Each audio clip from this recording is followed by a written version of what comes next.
Hello दोस्तों, आप सभी का बहुत बहुत हार्दिक अभिनंदन। स्वागत है रेलवे एनटीपीसी परीक्षा 2025 के लिए मेरे साथीगण। आज मॉक टेस्ट नंबर 22 है और आज के मॉक टेस्ट में चर्चा करते हैं कि आपके 2021 में किस प्रकार से क्वेश्चन पूछा गया था। तो आइए दोस्तों, टाइम को वेस्ट ना करते हुए पहला क्वेश्चन देखते हैं। पहला क्वेश्चन है दोस्तों कि भारत के उपराष्ट्रपति के जो निर्वाचन किसके द्वारा किया जाता है। तो बेसिकली इस क्वेश्चन का आंसर आ जाएगा संसद के दोनों सदनों के सदस्यों के द्वारा भारत के उपराष्ट्रपति का निर्वाचन किया जाता है। हमेशा दोस्तों आपके भारत के राष्ट्रपति और उपराष्ट्रपति इन दोनों से क्वेश्चन पूछा जाता है। अगर मैं बात करूं जो राष्ट्रपति का जो और साथ ही उपराष्ट्रपति का, लेकिन दोस्तों बेसिकली अगर मैं उपराष्ट्रपति की बात करूं तो आपके आर्टिकल 66 में कहा गया है कि इनके निर्वाचन से संबंधित आर्टिकल में ये भी पॉइंट याद रखिएगा, बहुत इंपॉर्टेंट है, हमेशा इंपॉर्टेंट बनता है। दोस्तों आपके एग्जाम में ये क्वेश्चन पूछा गया कि भारत में जो राष्ट्रपति की चुनाव है ना, उनका प्रक्रिया किस देश के संविधान से लाया गया था। तो बेसिकली आयरलैंड के संविधान से लाया गया था। इस पॉइंट को याद रखिएगा, बहुत इंपॉर्टेंट आपके एग्जाम में पूछा जाता है। साथ ही दोस्तों अगर मैं बात करूं उपराष्ट्रपति से संबंधित में कि आर्टिकल आपके जो 63 है ना, उसमें कहा गया कि भारत का एक उपराष्ट्रपति होगा। आपको याद रखना है दोस्तों, आर्टिकल 64 में कहा गया है कि उपराष्ट्रपति राज्यसभा का सभापति होगा। ये बहुत इंपॉर्टेंट दोस्तों आर्टिकल है, आर्टिकल 64। इस पॉइंट को याद रखिएगा कि जो उपराष्ट्रपति है ना, राज्यसभा के सभापति होगा, बहुत इंपॉर्टेंट है। और उपराष्ट्रपति के दोस्तों अगर मैं बात करूं तो पदाविधि बेसिकली आर्टिकल 67 में इसके बारे में जिक्र किया गया है। आपको जितना भी दोस्तों पीपीटी के अलावा मैं एक्स्ट्रा इन्फॉर्मेशन दे रहा हूं दोस्तों, आपके एग्ज़ाम के लिए बहुत कारगर साबित होने वाला है। तो यकीनन दोस्तों आप ध्यान से ज़रूर सुनिएगा और एटलीस्ट दोस्तों जितने भी मैं आपको पीपीटी के माध्यम से क्वेश्चन ला रहा हूं, एटलीस्ट आपको ये सारे के सारे दोस्तों क्वेश्चन याद होना चाहिए, बहुत इंपॉर्टेंट आपके एग्ज़ाम के लिए दोस्तों। अगर मैं अगला क्वेश्चन की बात करूं दोस्तों, अगला क्वेश्चन है कि इनमें से कौन सा प्रकाश के प्रकीर्णन का एक उदाहरण है। तो बेसिकली आकाश का जो नीला रंग है ना, बेसिकली प्रकाश के प्रकीर्णन से है। उसी तरह से दोस्तों आपके एग्जाम में हमेशा प्रकीर्णन और अपवर्तन से क्वेश्चन पूछा जाता है। अगर मैं बात तो तारा का टिमटिमाना एक प्रकार से अपवर्तन का कारण होता है और ये दोनों पॉइंट आपके एनटीपीसी में क्वेश्चन पूछा गया था। बेसिकली दोस्तों मैं उम्मीद करता हूँ ये दोनों के दोनों पॉइंट आपको याद रखना है, आपके एग्जाम में बहुत इंपॉर्टेंट है। अगला क्वेश्चन की मैं बात करूँ दोस्तों, गांधी जी के गिरफ्तार होने के बाद धरासन जो साल्ट वर्क है ना, पर हमला करने हेतु की गई यात्रा का नेतृत्व किसने किया गया था। तो बेसिकली अब्बास जो तैयब जी है ना, उन्होंने ही दोस्तों जब महात्मा गांधी जी गिरफ्तार हो गया था ना, उसके बाद जो धरासन सॉल्ट वर्क्स ने पर हमला करने पर हेतु यात्रा का नेतृत्व किया गया था। और ये दोस्तों आपके एनटीपीसी में क्वेश्चन पूछा गया था। बेसिकली दोस्तों आपको हर एक क्वेश्चन इसी तरीके से आपके एग्जाम में देखने को मिलता है, तो दोस्तों आप ज़रूर याद कीजिएगा। अगला क्वेश्चन है कि संयुक्त राष्ट्र जो विश्वविद्यालय है ना, उनका मुख्यालय कहाँ है। तो बेसिकली जापान में आपके संयुक्त राष्ट्र विश्वविद्यालय का मुख्यालय है और बहुत इंपॉर्टेंट है, आपके एग्जाम में हमेशा मुख्यालय से क्वेश्चन पूछा जाता है। तो दोस्तों आपको इस पॉइंट को भी याद रखिएगा, आपके एग्जाम में पूछे जाने की इतनी इंपॉर्टेंट है। हमेशा आपके एग्जाम में जितने भी दोस्तों, चाहे जिनेवा से संबंधित हो, चाहे दोस्तों आपके रोम से संबंधित हो या ओपेक से संबंधित हो, ये सारे के सारे दोस्तों जो जितना भी नॉर्मल का रहता है ना, हर किसी को पता रहता है। लेकिन मेरे साथीगण इस तरीके से क्वेश्चन हर किसी को पता नहीं रहता दोस्तों। लेकिन अगर आप हमारे इस क्लास को देख रहे हैं तो यकीनन दोस्तों मैं हर एक क्वेश्चन को आपको रिवीजन करवाऊंगा, ताकि आपके एग्जाम में जो जो क्वेश्चन पूछा गया था और दोस्तों अधिक इंपॉर्टेंट आपके आने वाले भी एग्जाम के लिए बनेगा। अगला क्वेश्चन है कि इनमें से कौन सा जल में घुलनशील विटामिन है। तो बेसिकली बी और सी आपके जल में घुलनशील होता है और बाकी बात जितने भी कीड़ा आने की के ई डी बाकी वादी आ जाएगा, ये सारे के सारे दोस्तों आपके वसा में घुलनशील जो कि दोस्तों विटामिन है। और हमेशा आपके एग्जाम में विटामिन से क्वेश्चन पूछा जाता है। अभी दोस्तों जो आपके टेक्नीशियन का जो एग्ज़ाम हुआ, उसमें से दोस्तों आप जाके क्वेश्चन उठाइए दोस्तों, हर एक शिफ्टों में दोस्तों 2 से क्वेश्चन 3 से क्वेश्चन विटामिन से भर भर क्वेश्चन पूछा गया। मतलब दोस्तों रेलवे के एग्ज़ाम में विटामिन बहुत इंपॉर्टेंट है, आपको याद रखना है। अगर मैं बात करूँ दोस्तों विटामिन से संबंधित कुछ कुछ इंपॉर्टेंट 0 से दोस्तों 14 के बीच में, यानी कि इसका एक्सेल है ना, स्केल के माध्यम से अगर मैं बात करूँ ये आपके 7 उदासीन हो जाएगा। और 7 से अगर मैं कम की बात करूँ तो दोस्तों हमेशा याद रखिएगा आपके अम्लीय होता है और 7 से अधिक आपके हमेशा क्षारीय होता है। और हमेशा याद रखना दोस्तों आपके एग्जाम में हमेशा विटामिन बहुत इंपॉर्टेंट है ना। तो दोस्तों अगला क्वेश्चन की मैं बात करूं कि सिपाही विद्रोह के दौरान गवर्नर जनरल कौन थे। तो दोस्तों इस क्वेश्चन का आंसर आ जाएगा लॉर्ड कैनिंग। लॉर्ड कैनिंग जो है ना, आपके सिपाही विद्रोह जब हुआ था ना, उस समय आपके गवर्नर जनरल के रूप में था। और लॉर्ड कैनिंग से हमेशा दोस्तों आपके एग्जाम में बहुत क्वेश्चन पूछा जाता है, तो बेसिकली दोस्तों आपको याद रखना है। दोस्तों उसी तरह से आपके लॉर्ड डलहौजी से भी क्वेश्चन पूछा जाता है ना। तो लॉर्ड डलहौजी दोस्तों आपके 1848 से लेकर 1856 के बीच में कार्यकाल रहा था, और ये आपके एग्जाम में हमेशा क्वेश्चन पूछा जाता है इनसे। अगर मैं बात करूँ दोस्तों, इन्होंने दोस्तों बहुत बड़े बड़े अच्छे अच्छे भी काम किए थे। जैसे कि मैं बात करूँ दोस्तों, आपके वुड डिस्प्ले जो कि इन्होंने चालू किया था 1854 में। साथ ही दोस्तों अगर मैं बात करूँ तो इन्होंने सबसे बड़ा दोस्तों बात किया तो सती प्रथा पे भी थोड़ा आरोप इन्होंने लगाया था। तो कहीं ना कहीं इससे बहुत इंपॉर्टेंट बनता है।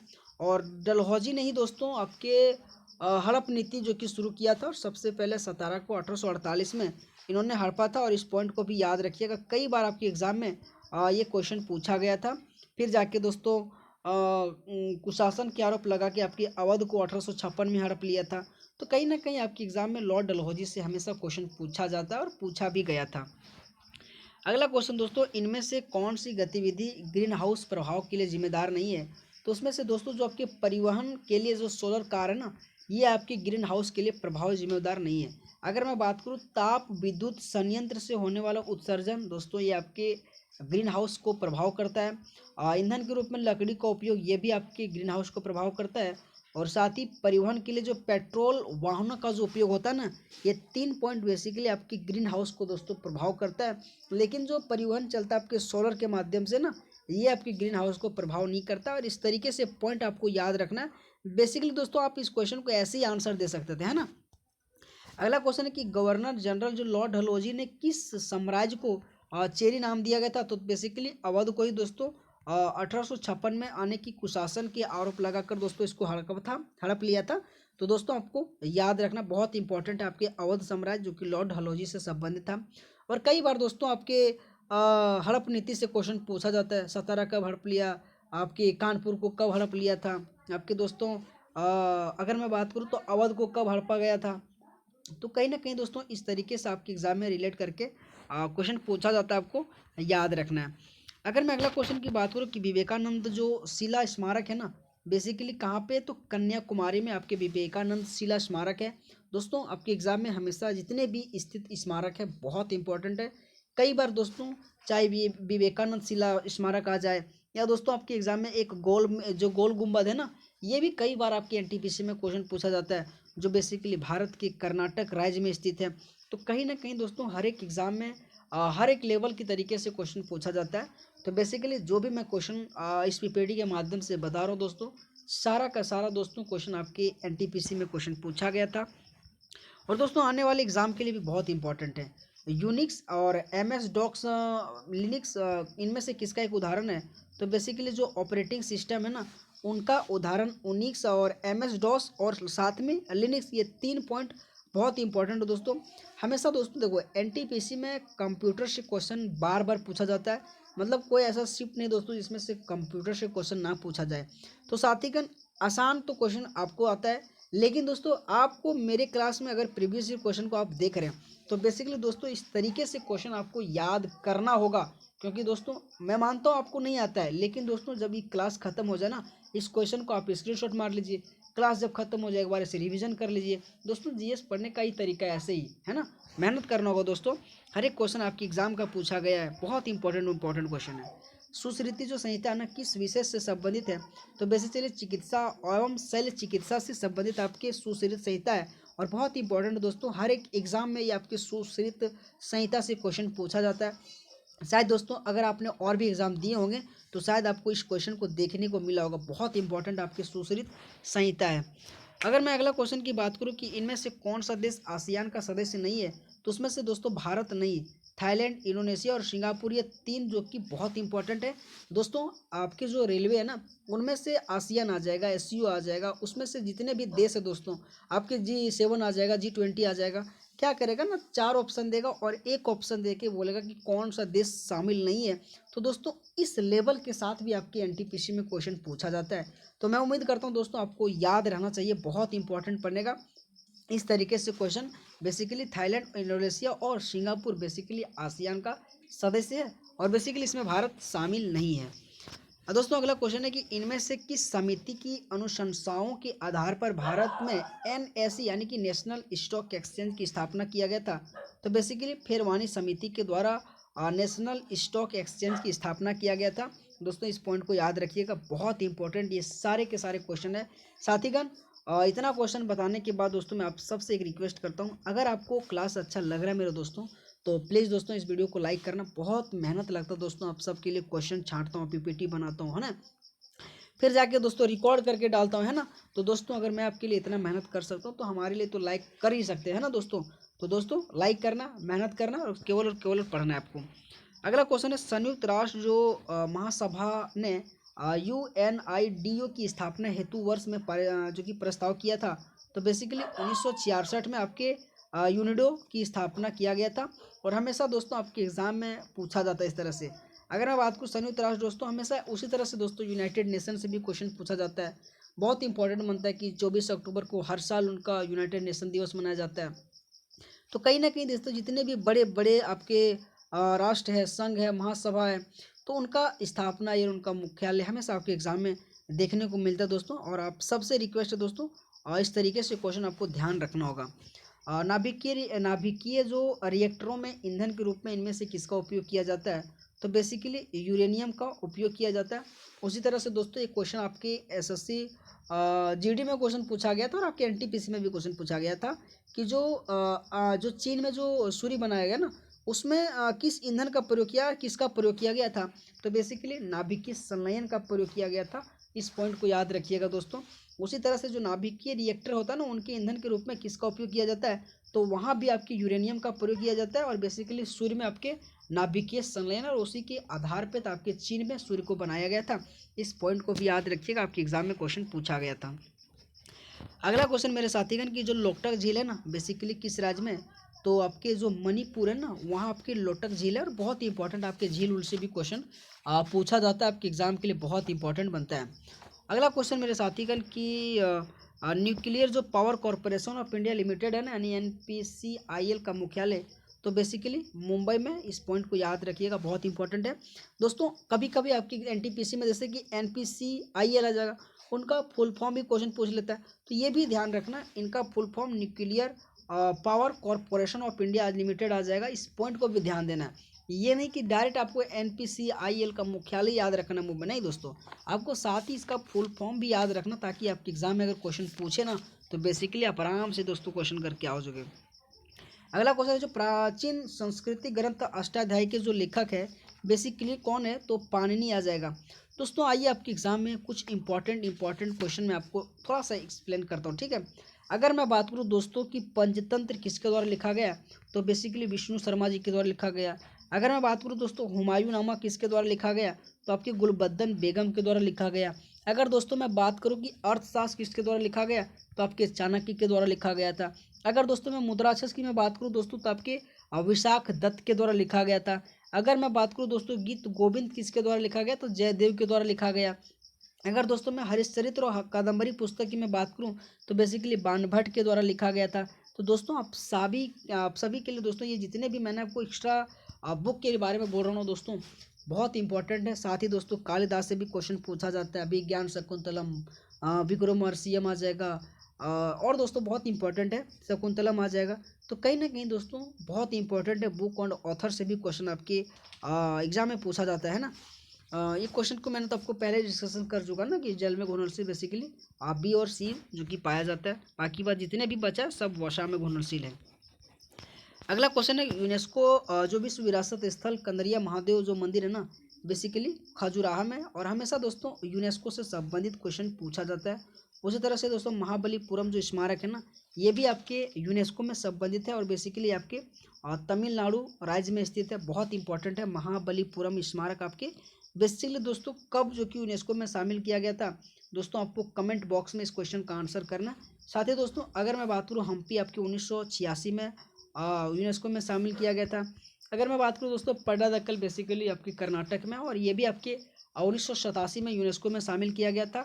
बहुत इंपॉर्टेंट बनता है दोस्तों, इस तरह से क्वेश्चन आपकी एनटीपीसी में हमेशा क्वेश्चन पूछा जाता है। लेकिन दोस्तों महाबलीपुरम जो स्मारक है यूनेस्को में कब शामिल हुआ, कमेंट बॉक्स में आपको आंसर करना है।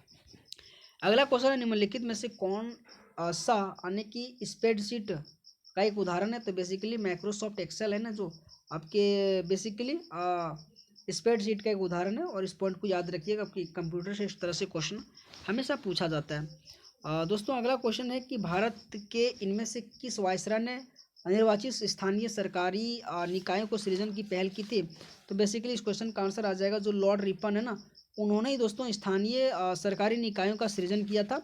और दोस्तों हमेशा इस तरह से आपके जितने भी आपके जो क्या कहते हैं वायसराय वगैरह दोस्तों, उनसे क्वेश्चन हमेशा पूछा जाता है, आपको याद रखना है। अगर दोस्तों मैं बात करूँ कुछ इंपॉर्टेंट युद्ध की बात तो इस क्लास से, तो चंदावर का युद्ध दोस्तों 1194 में हुआ था। साथ ही दोस्तों तराइन का प्रथम युद्ध 1191 के बीच हुआ था। अगर दोस्तों मैं बात करूँ ताली कोटा का युद्ध आपकी 1565 में हुआ था। बक्सर का युद्ध 1764 में हुआ था दोस्तों। तो कहीं ना कहीं दोस्तों आपके एग्जाम में हमेशा इस तरह से क्वेश्चन पूछा जाता है और आपको याद रखना है। अगर मैं अगला क्वेश्चन की बात करूँ दोस्तों, अगला क्वेश्चन ये रहा कि 1857 के जो प्रथम स्वतंत्रता संग्राम के दौरान कानपुर क्षेत्र ने अंग्रेज शासन का विरोध करना शुरू किया, और जहां नाना साहब के डैश स्थित महल को इसके मुख्यालय के रूप में प्रयोग किया था, तो आपके बिठूर जो कि इस क्वेश्चन का आंसर आ जाएगा। और हमेशा 1857 क्रांति आपके एग्जाम में पूछा ही जाता है।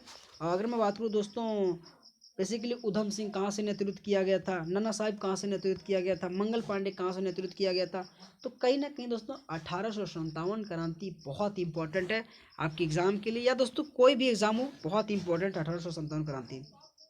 वायुमंडलीय में तड़ित द्वारा किस गैस का स्थिरीकरण हो सकता है, तो बेसिकली नाइट्रोजन इस क्वेश्चन का आंसर आ जाएगा, और इस क्वेश्चन को याद रखना है। अगला क्वेश्चन है कि भारतीय संविधान के इनमें से किस अनुच्छेद में नए राज्यों को गठित सीमाओं के फेरबदल जो इत्यादि से संबंधित है। आर्टिकल 3 में ही कहा, देखो दोस्तों आर्टिकल 1 में दोस्तों बेसिकली भारत संघ राज्य के बारे में कहा गया। आर्टिकल 2 में कहा गया है कि किसी भी भारत के बाहर से क्षेत्र को मिला के भारत में मिला के नए राज्य का निर्माण करना। और आर्टिकल 3 में कहा गया कि राज्य के जो राज्य है ना, यानी कि संघ से ही अलग बन के भारत का राज्य का निर्माण करना, उसका नाम चेंज कर सकते हो, या फिर दोस्तों अगर किसी का बाउंड्री बहुत ज़्यादा तो उसको आप छोटा करके नई राज्य का निर्माण कर सकते हैं।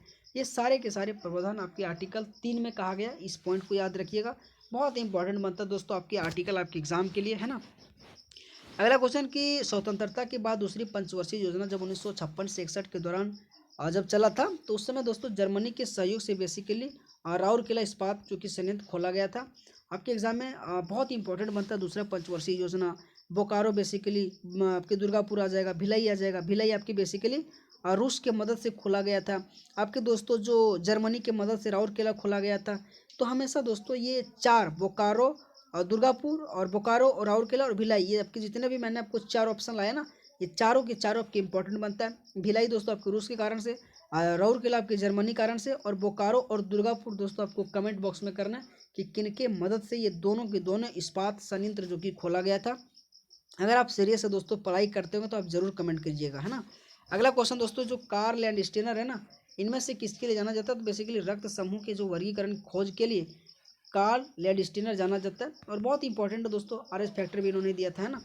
और अगला क्वेश्चन दोस्तों, उस द्वीप का नाम बताइए जहां नेशनल मंडेला को उनके 27 वर्ष की कारावास अवधि से लेकर में से 18 वर्ष के लिए कैद किया गया था। तो दोस्तों इस क्वेश्चन का आंसर आ जाएगा रॉबेन द्वीप, बहुत इंपॉर्टेंट है दोस्तों, आपके एग्जाम में नेल्सन मंडेला से क्वेश्चन पूछा जाता है। और बेसिकली 27 वर्ष की जो कारावास अवधि में से 18 वर्ष के लिए जो कैद किया गया था ना, बेसिकली अगर मैं बात करूँ तो रॉबिन द्वीप पर उसे कैद किया गया था। और दोस्तों ये हमेशा इनसे क्वेश्चन पूछा जाता है। अगला क्वेश्चन, निम्नलिखित में से कौन सा भारत में स्थित विश्व का प्रमुख शिप ब्रेकिंग केंद्र है, तो बेसिकली अलांग इस क्वेश्चन का आंसर आ जाएगा, और इस पॉइंट को आपको याद रखना है। तो दोस्तों आप सबको क्लास कैसा लगा, है ना। और दोस्तों अब अगर आप सबको क्लास अच्छा लगा हो मेरे साथीगण, तो प्लीज़ वीडियो को लाइक करना, और दोस्तों हो सके तो सब्सक्राइब करना दोस्तों, बहुत मेहनत लगता है ना। तो बहुत बहुत धन्यवाद दोस्तों आप सभी का, थैंक यू सो मच।